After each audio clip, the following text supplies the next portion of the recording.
Hello everyone, my name is Danny. Welcome to another video here on Danny's Corner. I'm going to warn you that the following content will be controversial, will be offensive to some people, but this is something that has to be talked about. On this channel, I have talked about people with disabilities and how we have faced discrimination, prejudiced attitudes in many levels, such as socially, in politics, and perhaps some other ways, even with celebrities, etc.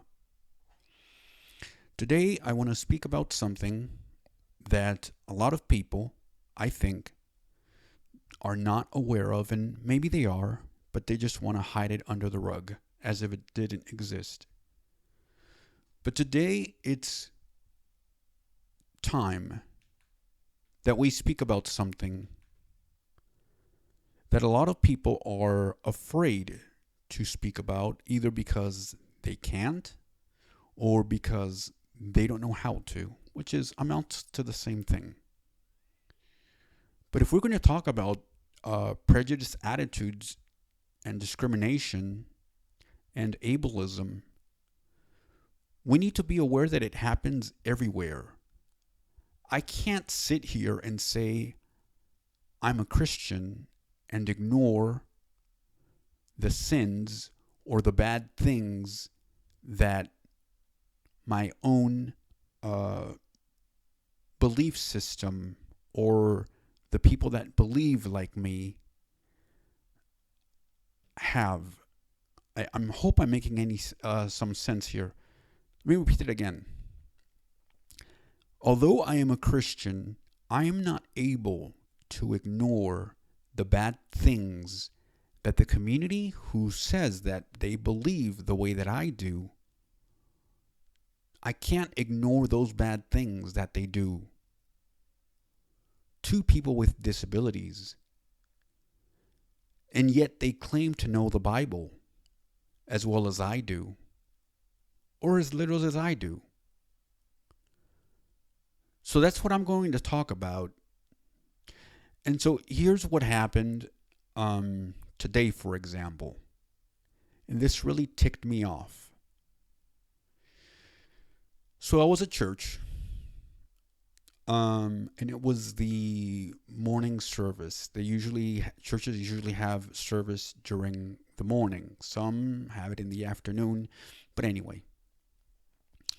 And I don't know much about North American churches, if they do it a lot, but I know that in Hispanic churches, the majority of them, they like their music to be loud. They like their service to be loud. And if you think that I'm criticizing these people, it's not criticism. I'm just making an observation so you guys can understand where I'm coming from. What they decide to do is on them.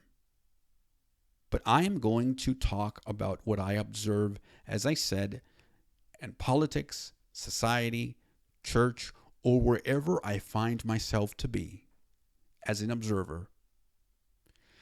So as I said, these people like their music loud, and obviously the whole service is loud. With that said, as I have said before on this channel, I have migraines. So I don't know what a service is going to be like when they invite me to a new church. In this case, I've been going to this church off and on for the past 3 years. So I already know what this church is like. But again, I'm not going to stop going just because there's loud things. I hear loud things all the time. Outside, maybe a car is blaring their music or what have you. There's a bunch of things. So me having a migraine isn't an excuse why I can't enjoy nor participate on several activities. I just have to find ways on how to adapt my life to be in step with what's going on around me. So uh, for that reason, I wear headphones. And I think that the smart headphones, regardless of what brand you may have, do help people with migraines a lot, more than you think. So to me, it's not a luxury, but to me, these things have been a lifesaver. And they're not earplugs, they're smart headphones. And let me tell you something with these things is that because they have the transparency mode, or because some of these headphones you can adjust how quiet you want something or how much you want to hear the outside noises, it helps a lot. And so again, it's been a lifesaver along with the other things that I take and able to avoid migraines. And so yes, I go to church and I go to other places with these things on without any problem, because to avoid the bass or the high screeching sounds that there may be, a number of things can affect my migraine, as I have described on other videos. And so in this particular place, one of the things that was said is take off they used AirPods. I wasn't using those, but regardless, I knew what they were trying to say. Now, to me, this was wrong of them to say that, because they do not know why I am wearing headphones. I understand some people may be playing around. I understand that some people may be using them because I don't know, they're forced to go to church. I don't know what the case may be, but they can't judge and they can't say that everyone who's wearing headphones might be doing so for the same reason. So what I'm saying here is that before telling somebody to do something, always make sure that you know the reason why a person is doing something. Maybe, just maybe, they might have a legit reason of why they're doing it. And in my case, again, loud noises cause me to have migraines. And especially when it's in a closed auditorium, where as a blind person, the sound obviously is going to sound a bit more louder. I'm going to hear more the nuances of everything that's going on around me. Now imagine with headaches or with migraines, the sound amplifies itself. I don't know how to explain it. Just that. It amplifies everything, so it sounds much louder than it actually is. And I know for sure that Hispanic churches like their services to be loud, because other people who do not have migraines have told me the same thing. There are some preachers that scream. And I'm glad that none of the churches where I have been, that has been happening. Otherwise, I wouldn't go to church, because that would be too much. So anyway, we need to understand that that can hurt a community. And the other thing that happened, the same congregation, is the pastor says there are some people who do not give money. Yeah, there are some people who do not give money. And why does everything have to be about money? Why does the church worry so much about money, about tithing, about offerings, but only when it comes to money? You see, it's not that tithing nor offerings are bad. They're not. But when a church is solely focused on that, knowing fully well that there are other ways of tithing, of offerings that you can do, but people rarely do that. That's rarely promoted. Your church, or this, speaking about Christianity, is going to be known for what? For being grifters, for taking money away from people. And if you were to read the Bible, in case you're an atheist, we don't need that much money. All of these people that are asking for money, all these churches, they could do well on downsizing. This is just my opinion. We don't need mega churches of 1,000 people or 200 people. And that's the other thing. Do you think I want to go to church where there's 200 people and the pastor says something like, we're not here to please you. He said other words, but let's just leave it at that. We're not here to please you. God is not here to please you. Okay, fine, I understand that. But whenever you have things going on at church, events, and you're catering to people who are sighted, people who are able-bodied, you're giving things out, you're doing activities with them, you're doing this, and in comes a person who has multiple disabilities, whatever they may be, and you don't look after those people in the same way that you look out for your able-bodied peers or parishioners, there's something going on there. When you don't take the time to hear the concerns and troubles of those people with disabilities, when you do not make space for them, when you don't make your activities inclusive for those people, then yes, you are excluding them. And yes, you are saying to them, you do not matter.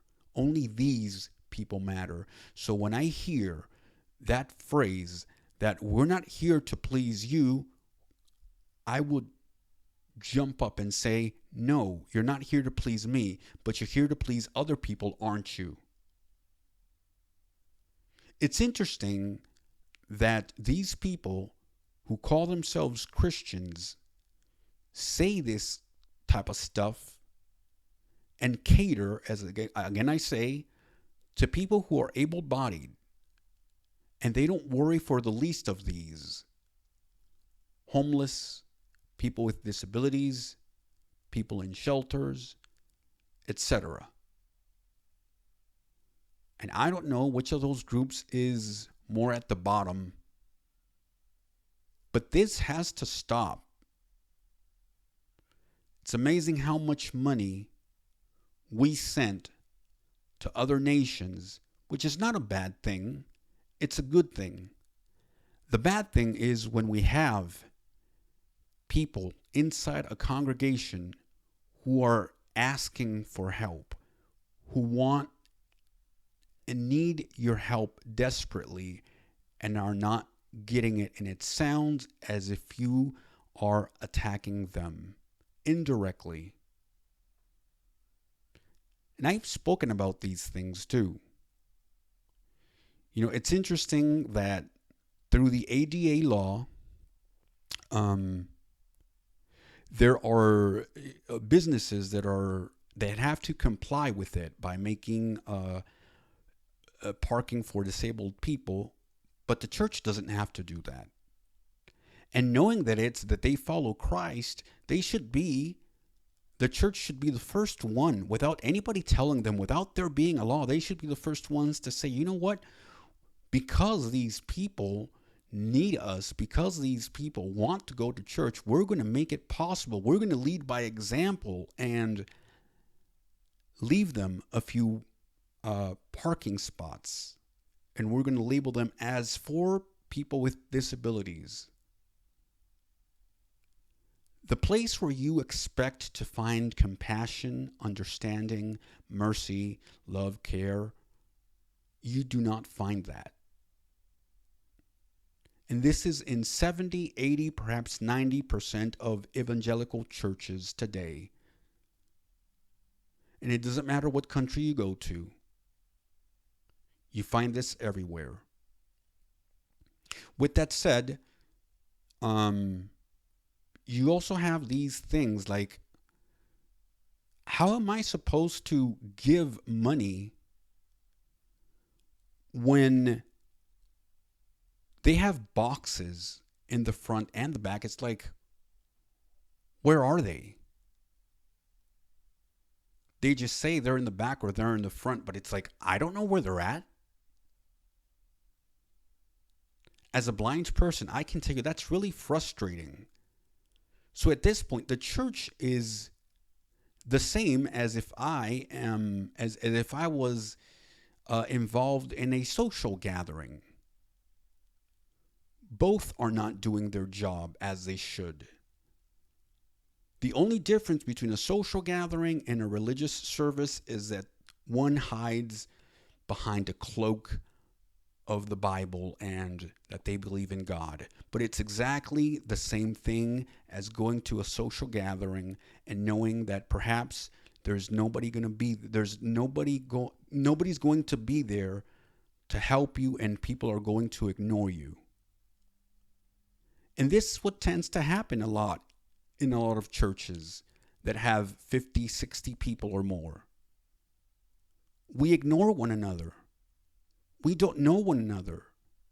The bigger the church, you're not going to see the pastor mingling with people. You're going to see people ignoring that person who has a disability. And I'm telling you this, and I'm sure I'm not the only one either. There's hundreds, if not thousands, if not millions of people who have gone through churches experiencing the same thing that I have. But for whatever reason, they're not willing to speak out, or they can't speak out, as I said earlier.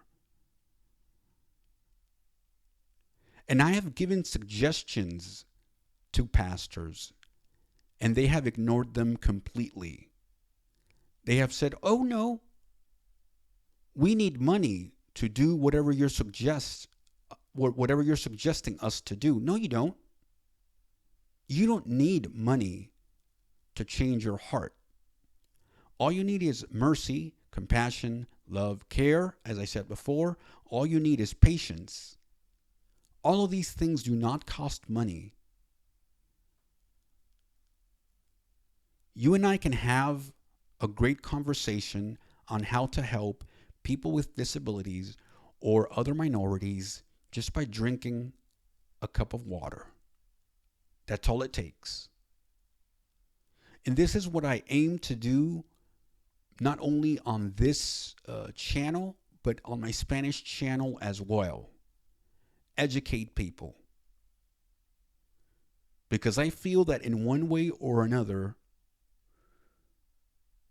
for thousands of years, there have been so many groups who have been ignored completely.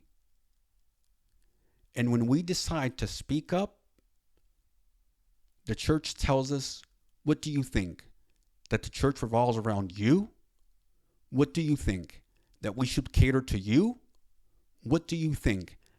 That we're here to please you? But you're here to please other people, aren't you?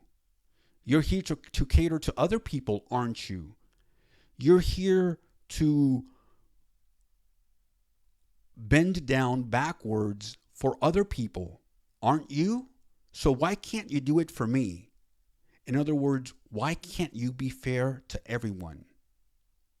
The last point I want to make is these miracles. These nights where they have healing and stuff like that. A lot of these televangelists do that a lot. And they've been caught. And they've been known to scam people out of their money. And by taking their faith and ripping it to shreds, to where the person doesn't want to know about church nor God anymore. And then that person doesn't know where to find anything comfort. They can't find it from their family because their family rejects them. They can't find it from society because atheists or secularists are the same way as religious people. So there's nobody to count on. I wouldn't be surprised if people who go to church and who have been rejected for one reason or another commit suicide. I wonder what the rate for that is and why this is not spoken about. But again, these churches, and I'm not sure who's worse, if the American church or the Hispanic church, who a lot of times they want miracles, they want healing, and that's all they talk about. Miracles and healing, miracles and healing. And it's like, heal this blind person, heal this other person, you know, a miracle for that, a miracle for this. And that's adding more shame, more stigma to a disability. Because that is telling the person that being disabled is bad. Having a disability is wrong. Having a disability is something that God doesn't like.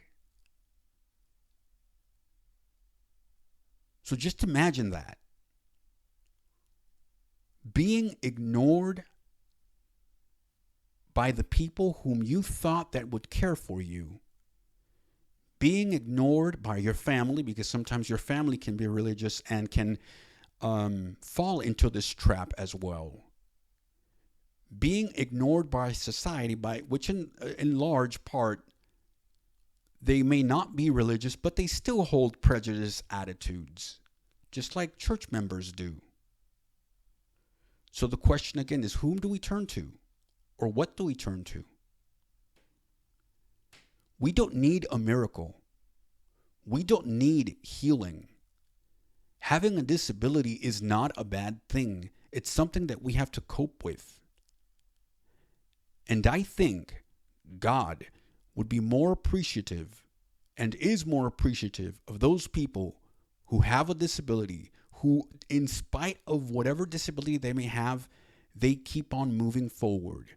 They put their best foot forward and move on.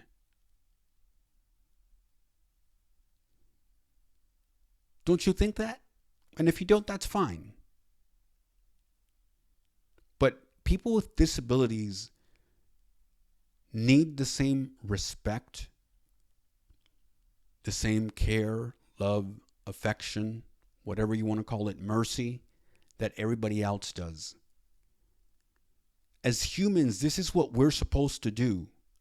But as I have said in other videos, first, it's the religious people that mock folks who have any kind of disability. And when religion mixes with politics, and we know that the right is not so keen on helping people with disabilities, that hurts even more people with different disabilities. Because now you're mixing two things that should never be mixed, religion and politics. And you're mixing them the wrong way. Even if religion and politics could be mixed, you're mixing them the wrong way. We don't know what we're doing. We do not know what harm we're causing to a lot of people who suffer, who cry, and maybe die in silence. If you would like to hear more, or if you like these type of videos, don't forget to subscribe, to share, to comment. What are some of your questions? What are some of the things that you got from this video? I urge you to please share this video with your minister, with your priest, with a brother or sister who goes to your church, send this link around. Show them that what they're doing is just as bad, just as sinful, just as evil at what these atheists or secularists are doing. So there is no change. But if we want to make a change, we always can. It all starts with opening our hearts and accepting that there are people with disabilities, different disabilities, and that there's nothing wrong with that. And if you believe in God, God is the one that makes the ultimate choice. Who He's going to heal and who He is not going to heal. God can use your disability for something big, for something great that you may not know, assuming that you believe in God. And Christianity is not the only religion that separates people. And I shouldn't say religion because there's a difference, but I will talk about that on another video. There are other belief systems that also reject in one way or the other people with disabilities. So please subscribe, share, comment, ask, and look for more information. Don't believe me. Go on to other websites, seek other opinions. It is only when we learn that we're going to be able to open our minds to the truth. Thank you very much. Have a nice day.